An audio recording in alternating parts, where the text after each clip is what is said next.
Praise the lord. ప్రభు అయిన యేసుక్రీస్తు నామంలో మీ అందరికీ హోసన్నా మినిస్ట్రీస్ ద్వారా హృదయపూర్వకమైన వందనాలు తెలియపరుస్తున్నాను. ప్రభు మిమ్మల్ని ఆశీర్వదించి దీవించునుగాక. ప్రియులారా, ఈ దినమంతయు విశేషమైన కృప దేవుడు మీకు అనుగ్రహించాలని ప్రార్థిస్తున్నాను. ప్రతిదినం ఈ దేవుని వాక్య ధ్యానములు మీ ఆధ్యాత్మికమైన వృద్ధికి తోడ్పడాలని ఆశిస్తున్నాను. ఈ పూట పరిశుద్ధ గ్రంథంలో ఆయన నామమును మనం ధ్యానించగలిగితే ఆయనకు కృపగలవాడు, కృపగల దేవుడు అని మనం నామకరణాన్ని చూడవచ్చు. పరిశుద్ధ గ్రంథంలో నేను ఆ వాక్యాన్ని చదువుతాను, జాగ్రత్తగా మీరు ఆలకించండి. కీర్తనల గ్రంథం 59వ కీర్తన 17వ చరణం. దేవుడు నాకు ఎత్తైన కోటగాను కృపగల దేవుడుగాను ఉన్నాడు, నా బలమా నిన్నే కీర్తించెదను. చూడండి, వాక్య భాగంలో ఆయన కృపగల దేవుడుగా ఉన్నాడు అనే మాట. అవును, మన ప్రభువు ఎవరు అనంటే ఆయన కృప సత్య సంపూర్ణుడు. ఆయన యొద్ద మనకు కృప దొరుకుతుంది. ఆయన కృపే లేకపోతే ఈ రోజున మనం సజీవులుగా లేము అనే మాట సత్యమండి. ఆయన కటాక్షించి కనికరించి కృప చూపుతున్నందువలన మరణం అనే పడక మీద నుంచి లేవగలుగుతున్నాము, సజీవుల దేశంలో సంచరించగలుగుతూ ఉన్నాము. ప్రియులారా, ఆయన కృప ఉన్నతమైనదని, ఆకాశము కంటే ఎత్తైనదని, శాశ్వతమైనదని మనం పలు లేఖనాల్లో మనం గమనిస్తూ ఉంటాము. ఈరోజు దేవుని కృపను గురించి మనం తలంచాలి అని అనుకుంటే ఎన్నో కీర్తనలు మనం చదువుతామండి. ఆయన కృపను గురించి మన పితరులు పాడుకున్న పాటలే కానీ, కృతజ్ఞత కలిగిన వారై ఆయన సన్నిధిలో పలికిన మాటలే కానీ, ఇవన్నీ కృపను మనకు చూపిస్తాయి. ఎందుకంటే ఒక్క అడుగు తీసి అడుగు ముందుకు వేయాలంటే కృప లేనిదే మన శక్తి మనకు సరిపోదు, మన భక్తి మనకు సరిపోదు, మనకున్న ధనబలం, భుజబలం, జనబలం దేనికి అక్కరకు రాదు. కేవలం ఆయన కృప చేత మాత్రమే మనకు శక్తి కలుగుతుంది. పరిశుద్ధుడైన పౌలు కూడా ఎఫెసీ సంఘానికి రాస్తున్నప్పుడు ఆయన పత్రికలో రాశాడు, మీరు కృప చేత రక్షించబడి ఉన్నారు. అసలు రక్షించబడిందే, లోకంలో నుంచి మనం ప్రత్యేకించబడిందే, లోకంలో ఉన్నటువంటి నాశన కూపములో నుంచి మనం లేవనెత్తబడిందే ఆయన కృప చేత. ఆయన కృప మనల్ని వెదకకపోతే, ఆయన కృప మనల్ని రక్షించకపోతే, ఈ స్థితిలో మనల్ని ఆ కృప ఉంచకపోతే మనం సజీవులంగా ఉండేవారం కాదేమో అనేది మనం ఎప్పుడు మర్చిపోకూడదండి. కానీ ఈ రోజున ఆ కృపను తలంచి మనం స్తుతించాలి అనుకున్నప్పుడు దేవుని వాక్యంలో మరొక మాట, కీర్తనల గ్రంథం 32వ కీర్తన 10వ చరణాన్ని నేను చదువుతున్నాను. భక్తిహీనులకు అనేక ఆవేదనలు కలుగుచున్నవి, యెహోవా యందు నమ్మిక ఉంచు వారిని కృప ఆవరించుచున్నది.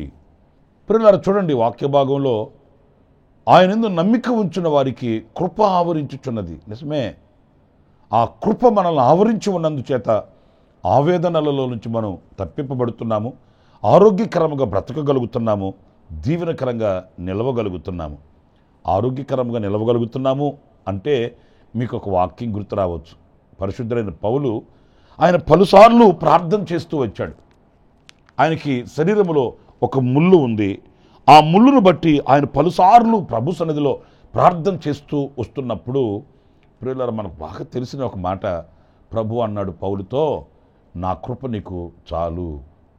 ఈ మాట మీరు ఆలోచించినప్పుడు ఈయన బలహీనతల్లో ఉంటే, ఈయన ఆ ముళ్ళుతో పలుసార్లు ప్రార్థన చేస్తుంటే నా కృప నీకు చాలు అంటాడేంటి దేవుడు అనే ఆలోచన అందరికీ వస్తుంది. అంటే ఇందులో మనం గ్రహించవలసింది ఏంటంటే, ఒక్క ముళ్ళే కాదు, ఇలాంటి ముళ్ళు ఎన్ని నీ శరీరంలో నీ ఎదుట నిలిచినప్పటికీ నీకు కూడా వాటన్నింటికి మించిన కృప నేను నీకు ఇస్తున్నాను, నా కృప నీకు చాలును అనే మాట మనం ధ్యానించాలి. ఏదో శరీరంలో ఒక ముళ్ళు ఉన్నంత మాత్రాన అది నిన్ను జయించేది కాదు, అది నిన్ను అణగదొరికేది కాదు, దాని వలన నీవు కృంగిపోయేది కాదు.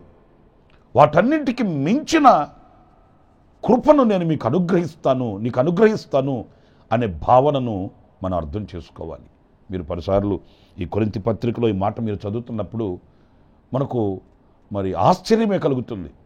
ఆ ముళ్ళును తీసివేయమని ప్రభు సన్నిధిలో చాలాసార్లు ప్రార్థించినప్పుడు పలుమార్లు దేవుడు చెప్పిన మాట, నా కృప నీకు చాలు, నా కృప నీకు సమృద్ధిగా ఉంటుంది, నా కృప నిన్ను విడిచిపోదు, నా కృప నిన్ను ఒంటరిగా చేయదు, గనుక నా కృప నీకు ఉంటుంది అనే ధైర్యంతో కూడిన మాటలు ఆయన చెప్పినప్పుడు దైవజనుడు పౌలు దానికి అంగీకరించాడు.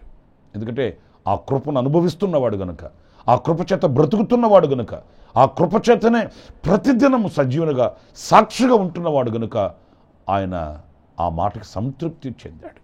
నిజమే నా ప్రియమైన సహోదరులారా, ఆయన మనల్ని ఏ స్థితిలో ఉంచి నడిపించిన ఆ స్థితికి కావలసినటువంటి కృపని ప్రభు మనకు అనుగ్రహిస్తాడు. ఉన్నత స్థితిలో మనల్ని ఉంచిన, తక్కువ స్థితిలో మనల్ని ఉంచిన, ఆ స్థితికి తగినటువంటి కృపని ప్రభు మనకు అనుగ్రహిస్తాడు. ఆ కృప మనకి సర్వము కూడా సమృద్ధిగా అనుగ్రహిస్తుంది. మనం సంతోషంగా ముందుకి సాగి వెళ్ళుటకు దేవుని కృపకు మనం సమ్మతించాలి. ఆయన కృపకు మనం విధేయులం కావాలి. మీరు పరిశుద్ధ గ్రంథంలో మరొక మాట కూడా చదువుతారు. చూడండి ఆ వాక్యాన్ని. 94వ కీర్తన 18వ చరణాన్ని నేను చదువుతున్నాను. నా కాలు జారెనని నేను అనుకొనగా, యెహోవా నీ కృప నన్ను బలపరుచుచున్నది. నా అంతరంగమందు విచారములు హెచ్చగా నీ గొప్ప ఆదరణ నా ప్రాణమునకు నెమ్మది కలుగు చేయుచున్నది. ప్రియులారా చూడండి ఈ వాక్య భాగంలో, నా కాలు జారెని అనుకొనగా నీ కృప నన్ను బలపరుచుచున్నది. అంటే ఆ కృప మన కాలు జారిపోకుండా, మనం అగాధంలోనికి దిగిపోకుండా, మనం లోకంలో కలిసిపోకుండా మన అడుగులను బలపరిచి, దృఢపరిచి, స్థిరపరిచి, మనం ఎన్నటికీ ఆయనకు దూరము కాకుండా మనల్ని కాపాడేది కృప. కృప కృప ప్రతిదినం మన నోట ప్రతిధ్వనించవలసినటువంటి, మన హృదయంలో ప్రతిధ్వనించవలసిన ఒక పదం ఏదైనా ఉందంటే అది కృప. ఎందుకంటే ప్రియులారా, ఆ కృప మనల్ని నిలబెడుతుంది, కృప మనల్ని పోషిస్తుంది, కృప మనల్ని ధైర్యపరుస్తుంది. మరో చిన్న మాట కూడా నేను మీతో చెప్పాలంటే, మనుషులు మనకు దూరమైన పర్లేదండి, మనము బాగా నమ్మిన ఆప్తులైన వాళ్ళు మనకు దూరమైన పర్లేదండి, స్నేహితులైన వాళ్ళు దూరమైపోయినా పర్లేదు, కన్నా కొన్న వాళ్ళు దూరమైపోయినా పర్లేదు, కానీ కృప దూరం కాకూడదండి. ఆ కృపయే మనకు దూరం అయిపోతే ఇక మన జీవితం చీకటైపోతుంది, ఇక మన బ్రతుకు అంధకారం అయిపోతుంది. ఎందుకు నేను ఈ మాట మీతో చెప్తున్నానంటే, సౌలు జీవితంలో చూడండి, ఆ కృపను పోగొట్టుకున్నాడు, దురాత్మ అతనిని ఆవరించింది. ఇక అతడు పరిపాలించిన పరిపాలన అంతా కూడా దురాత్మ పట్టిన పరిపాలన అండి. మనసు స్థిమితం లేదు, తాను ఏం చేస్తున్నాడో తనకు అర్థం కాలేదు, తాను దేని కొరకు ప్రయాసపడుతున్నాడో తనకు తెలియట్లేదు. కుటుంబాన్ని పోగొట్టుకున్నాడు, పిల్లల్ని పోగొట్టుకున్నాడు, తుదకు తన ప్రాణాన్ని పోగొట్టుకున్నాడు, రాజ్యాన్ని పోగొట్టుకున్నాడు. కృప తొలగిపోతే, ఒక వ్యక్తిని కృప విడిచిపెడితే ఎంత దారుణమైన పరిస్థితికి అతడు దిగజారిపోతాడనేది సౌలు జీవితం మనకు ఒక పాఠం అండి, ఒక పాఠం. అదే సందర్భంలో దావీదు తన కృపను కాచుకున్నాడు, ఆ కృప యందు నమ్మకముగా ఉన్నాడు, నమ్మికను ఉంచాడు. అతని జీవితంలో చూడండి, 40 ఏళ్ళు పరిపాలన చేసిన దావీదు జీవితంలో కత్తి బట్టిన, కలం బట్టిన సాటి లేని పాలన చేశాడు. అతని కుటుంబీకులలో ఒకడు సింహాసనం మీద నిలిచి ఉండేటట్లు ప్రభు సహాయం చేశాడు. కృపను కాచుకున్న వ్యక్తి యొక్క దీవెన ఎలా ఉంది, కృపను పోగొట్టుకున్న వాని యొక్క ఆ జీవితం ఎలా ఉందనేది మన కంటికి కట్టుచ్చినట్లుగా చరిత్ర గ్రంథాల్లో మనం చదవగలుగుతాము. అందుకే కీర్తనకారుడు చెప్తున్నాడు, నాయనా నీ కృప నన్ను బలపరుచుచున్నది, నా కాలు జారనివ్వకుండా. విచారములు హెచ్చగా గొప్ప ఆదరణ కలుగుతుంది నీ కృప చేత.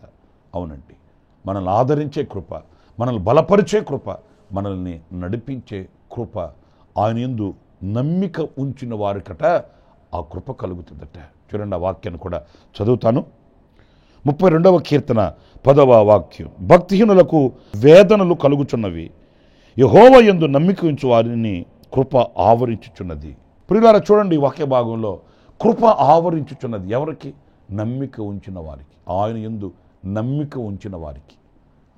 ఈరోజు నేను ఒక్క మాట మీతో చెప్తాను. మనమంతా క్రైస్తవ లోకంలో పుట్టి పెరిగిన వారమే, క్రైస్తవ కుటుంబాలలో జన్మించిన వారమే.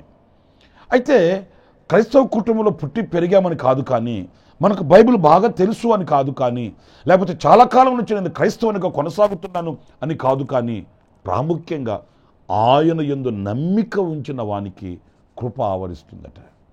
అంటే ఆయనను విశ్వసించడం, ఆయన యందు పూర్ణంగా నమ్మకం కలిగి ఉండడం, ఆయన మీద ఆధారపడడం, ఆయన ఏమై ఉన్నాడు, ఏం చేయగలడు, ఆయన యొక్క సామర్థ్యత ఏంటి, ఆయన యొక్క పరాక్రమం ఎలాంటిది, ఇవన్నీ ఆయనను మనం నమ్మడంలో ఉందండి. మనం ఆయనను నమ్మినప్పుడు దేనికి మనం కలవరపడము, దేనికి మనం కన్నీళ్లు పెట్టము.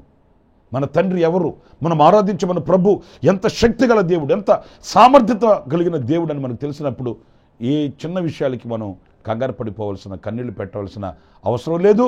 మనం దేవుని మీద అత్యున్నతమైనటువంటి ఒక గురిని నిలిపినప్పుడు విశ్వాసంతో మనం ముందుకు వెళ్ళగలుగుతాము, స్థైర్యంతో ధైర్యంతో మనం సాగి వెళ్ళగలుగుతామనే విషయాన్ని మనం మర్చిపోకూడదండి. ప్రియులారా, ఈ కృప మనకు ఎంత అంటే మనం అనుక్షణం మనం అనుభవించవలసింది. ఆ కృపని మనం ప్రభు దగ్గర పొందుకోవాలి, ఆ కృపని మనం అనుభవించాలి. మీకు చిన్న చరిత్ర చెప్తాను. అదేంటంటే, మరియా తల్లి అయిన మరియా జీవిత అనుభవాల్లో మనం చాలాసార్లు చదువుకుంటుంటాము.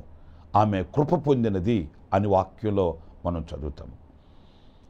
ఆమె కృపను కలిగిన స్త్రీగా మనకు కనిపిస్తుంది, తల్లిగా మనకు కనిపిస్తుంది. ఆమె విన్న దేవుని ప్రవచనం ఎలాంటిదంటే ఒక కష్టతరమైనదండి. ఆమె కన్యక అయినప్పటికీ నీవు గర్భవతి అవుతావు, నీవు ఒక కుమారుడికి జన్మనిస్తావు అన్నప్పుడు ఆమె గుండె పగిలిపోయి ఉంటుంది. ఎందుకంటే సమాజం ఒప్పుకోదు కదా, సమాజం యొక్క దృష్టి వేరు కదా. మరి అలాంటప్పుడు ఇంత కఠోరమైనటువంటి బాధ్యతని ఆమె భుజస్కంధాల మీద పెట్టినప్పుడు ఆమె, నీ దాసురాలు మీద నీ కటాక్షం కలుగును గాక, నువ్వు పలికినట్లే నాకు జరుగును గాక అని శిరస్సు వంచింది. ప్రియులారా, ఒక మాట చెప్పనా, కృపగల వ్యక్తి, కృప పొందుకున్న వ్యక్తి ఇలా దేవుని చిత్తానికి శిరస్సు వంచగలుగుతారండి. కృప పొందిన వ్యక్తి భయపడడు, కృప పొందిన వ్యక్తి జడియరు, కృపలో నిలిచిన వ్యక్తి విజయగీతం ఎత్తి పాడుతారు, దేవుని సంకల్పానికి సాధనాలై నిలుస్తారండి. ఇప్పటికీ కూడా మనం ఆలోచిస్తే ఆ తల్లి అంత భారభరితమైనటువంటి కార్యక్రమానికి ఆమె ఎందుకు తల వంచగలిగింది, శిరస్సు వంచగలిగిందంటే ఆమె కృప పొందిన వ్యక్తి. ఆ కృప ఆమెకు ధైర్యం ఇచ్చింది, ఆ కృప ఆమెకు స్థైర్యాన్ని ఇచ్చింది, ఓర్పునిచ్చింది, సహనాన్ని ఇచ్చింది. రేపటి రోజున సమాజంలోకి వెళితే నన్ను ఎలాంటి చూపుతో చూస్తారు, నేను సమాజంలోకి వెళితే నలుగురు నన్ను గురించి ఎలా మాట్లాడుకుంటారు, ఇవన్నీ సర్వసాధారణంగా మన మనసులో మెదిలే మాటలేనండి, ఆలోచనలే. కానీ ఇవేవి ఆమె లెక్కించలేదు. ఎందుకంటే ఆ కృప అంత విజయాన్ని, అంత ధైర్యాన్ని ఇస్తుంది. మన పాదములు జారిపోకుండా బలమనిస్తుంది, మన హృదయం వేసారిపోకుండా దైవ ప్రణాళికకు శిరస్సు ఉంచేటట్లు చేస్తుంది. ఆ కృపయందు మనం బలపరచబడాలి. మన దేవుడు ఎవరు అనంటే ఆయన కృపగలవాడు, కృపనిచ్చు దేవుడు, కృపను ప్రసాదించువాడు. వినయము గల వారి ఎడల ఆయన కృప చూపిస్తాడు. ఆ కృపను పొందుకుంటూ మనం ముందుకు వెళ్ళాలి. ఆ కృప చేత మన బలవంతులము కావాలి. పరిశుద్ధుడైన పౌలు తిమోతికి వ్రాసిన 2వ పత్రికలో చక్కటి మాటలు రాస్తాడండి. నేను ఆ మాటలు చదువుతున్నాను. 2వ అధ్యాయం 1వ వాక్యాన్ని చదువుతున్నానండి. నా కుమారుడా, క్రీస్తు యేసునందున్న కృప చేత బలవంతుడవు కమ్ము. ఇప్పుడు చూడండి, వాక్య భాగంలో పరిశుద్ధుడైన పౌలు తన నిజ కుమారుడైన తిమోతితో చెప్తున్నాడు. ఎన్నో జాగ్రత్తలు చెప్పచ్చు కదా, నాయన సమయానికి భోజనం చేయి, వేసవి కాలంలో అటు ఇటు తిరక్కు, కొంచెం నీ ఆరోగ్య పరిస్థితులు జాగ్రత్తగా చూసుకో, ఇవన్నీ మాట్లాడచ్చు కదా. కానీ ఒక నిజ కుమారునికి, ఆత్మీయ కుమారునికి ఒక ఆత్మీయ తండ్రి చెప్తున్నాడు, నీవు క్రీస్తు యేసునందున్న కృపచేత బలవంతుడవు కమ్ము. అంటే కృప నిన్ను బలపరుస్తుంది. ఆ కృపచేత నీవు శక్తివంతుడవు, బలవంతుడవు కావాలి. ఏ శోధన నీకు ఎదురైనా, ఏ ఆటంకాలు, ఏ ఇబ్బందులు, ఏ ఇరుకులు, పరిచర్యలో అనేక ఆటుపోటులు నీకు ఎదురైనా వాటిని జయించాలి. వాటిని ఎదుర్కోగలగాలి అంటే నీకు బలం కావాలి. ఆ బలమే కృప అనుగ్రహించు బలం. కృపచేత ఈరోజు నేను ఒక మాట అడుగుతున్నాను. మన ఆత్మీయ పోరాటంలో మనకు కృపచేత కలిగే బలము కావాలండి. ఆ బలముతోనే తల్లి అయిన మరియ ఆమె నిలవగలిగింది. ఆమె ఒక పత్రికగా బ్రతకగలిగింది. దేవుని యొక్క శక్తి కలిగిన ప్రణాళికకి ఒక ఘనమైన పాత్రగా ఆమె నిలవగలిగింది. కృపచేత కలిగే బలం కాదా? తిమోతి గొప్ప పరిచర్య చేశాడు. కృపచేత కలిగిన బలం కాదా? పరిశుద్ధుడైన పౌలు మహిమ కలిగిన పరిచర్య చేశాడు. నేను ఏమై ఉన్నానో అది దేవుని కృపయ్యి ఉన్నాను అన్నాడు. కనుక ఆ కృపచేత మనము బలవంతులము కావాలి. ఆ బలముతోనే మన ఆత్మీయ విశ్వాసపు యాత్రలో మనం ముందుకి కొనసాగాలి. విజయవంతంగా మన బ్రతుకుని మలుచుకోవాలి. అలాంటి కృప దేవుడు మనందరికీ అనుగ్రహించుగాక. ఆమేన్. తలలు వంచండి, ప్రార్థన చేసుకుందాం. కృపా సత్య సంపూర్ణుడా, జీవాధిపతి అయిన ప్రభువా, మీకు వందనాలు చెల్లిస్తున్నాను. మీరు కృపగల దేవుడవు, మహిమాన్వితుడవు. నా తండ్రి, మీ యొద్ద కృప దొరుకును అని మీ లేఖనాల్లో మేము చదువుతూ ఉన్నాము. కృపచేత రక్షించబడి ఉన్నాము స్వామి. మీ కృప లేనిదే మేము క్షణమైన బ్రతుకలేము నాయన. మేము మీ యందు నమ్మిక ఉంచినందువలన నాయన మేము కృప పొందుకుంటామని, మేము కృపచేత బలవంతులము కావాలని మీ లేఖనాల్లోంచి మేము నేర్చుకుంటూ వచ్చాము. ప్రభువా, ఏ క్షణం కూడా మీ కృపకు మేము దూరం కాకుండా, మీ కృపను మేము పోగొట్టుకోకుండా, కృపను పోగొట్టుకొని సౌలు వలె కాకుండా కాచుకొని దావీదు వలె వర్ధులటకు సహాయం చేయమని నా ప్రభువా, మమ్మల్ని ఒక్కొక్కరిని మీ చేతులకు సమర్పించుకుంటున్నాను. ఎవరైతే ఈ మాటలు విని మీ కృపకు చేరువవుతున్నారో వారిని ఒక్కొక్కరిని మీ కృపా బాహుళ్యమును ప్రభువా మీ బిడల ఎడల మీరు ప్రత్యక్షపరచమని మీ చేతులకు సమర్పించుకుంటూ, ఇంతవరకు మీరు చూపిన కృప కొరకే నీకు స్తోత్రం. రాబో దినములలో, రాబో సంవత్సరములలో మీరు చూపబోయే కృప కొరకే నీకు వందనాలు చెల్లిస్తూ, శిరస్సు ఉంచి నమస్కరిస్తూ మమ్మల్ని ఒక్కొక్కరిని మీ కృపా కౌగిలిలో దాచి ఉంచమని మమ్మల్ని మీకు అప్పగించుకుంటూ యేసు ప్రశస్త నామములో ప్రార్థించి వేడుకొనుచున్నాను తండ్రి.